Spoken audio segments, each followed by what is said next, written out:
আসসালামু আলাইকুম সবাইকে। আমি শখের গল্প থেকে সাদিয়া বলছি।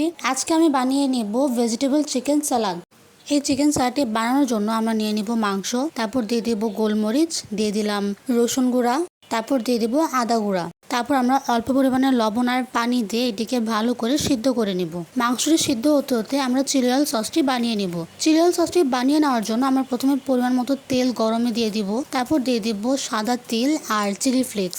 এখন আমরা এগুলোকে ভালো করে ভেজে নিব। আমাদের খেয়াল রাখতে হবে এটি যেন পুড়ে না যায়। এটিকে আমাদের লো ফ্লেমে ভালো করে ভেজে নিতে হবে। ভাজা হয়ে গেলে আমরা এটি নামিয়ে নিব। তো এই তো আমার তৈরি হয়ে গেল চিলি অয়েল সস। এখন আমরা সালাদটি বানিয়ে নিব। সালাদটি বানিয়ে নেওয়ার জন্য আমার মাংসটি সিদ্ধ হয়ে গিয়েছে।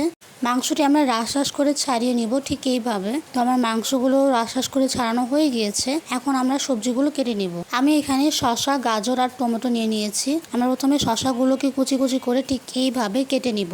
শসাগুলো কাটা হয়ে গেলে আমরা গাজর, টমেটো এমনকি কাঁচামরিচটাও আমরা ঠিক এইভাবে কেটে নিব। আপনারা চাইলে এখানে ক্যাপসিকামও ব্যবহার করতে পারেন। তো আমাদের সবগুলো কাটা হয়ে গিয়েছে। এখানে আমরা নিয়ে নিয়েছি লেবু পাতা আর ধনিয়া পাতা। সবকিছু কাটা হয়ে গেলে এখন আমরা সালাদটি বানিয়ে নিব। সালাদটি বানানোর জন্য আমরা একটি বাটিতে প্রথমে নিয়ে নিলাম শসা কুচি, তারপর নিয়ে নিব টমেটো কুচি, নিয়ে নিলাম গাজর কুচি। আমাদের কিন্তু সবকিছু কুচি কুচি করে কেটে নিতে হবে, বেশি মোটা বা বেশি পাতলা করা যাবে না। গাজর কুচি দিয়ে দেওয়ার পর আমরা এখন দিয়ে দিব কাঁচামরিচ কুচি, তারপর দিয়ে দিব লেবু পাতা আর ধনিয়া পাতা, তারপর দিয়ে দিব বিট লবণ, তারপর দিয়ে দিব সাদা লবণ। সাদা লবণটি আমাদের খাবারের সময় দিয়ে দিতে হবে, না হলে কিন্তু পানি উঠে যাবে। তারপর দিয়ে দিব ছাড়িয়ে রাখা মাংসগুলো, তারপর দিয়ে দিব চিলি অয়েল সস।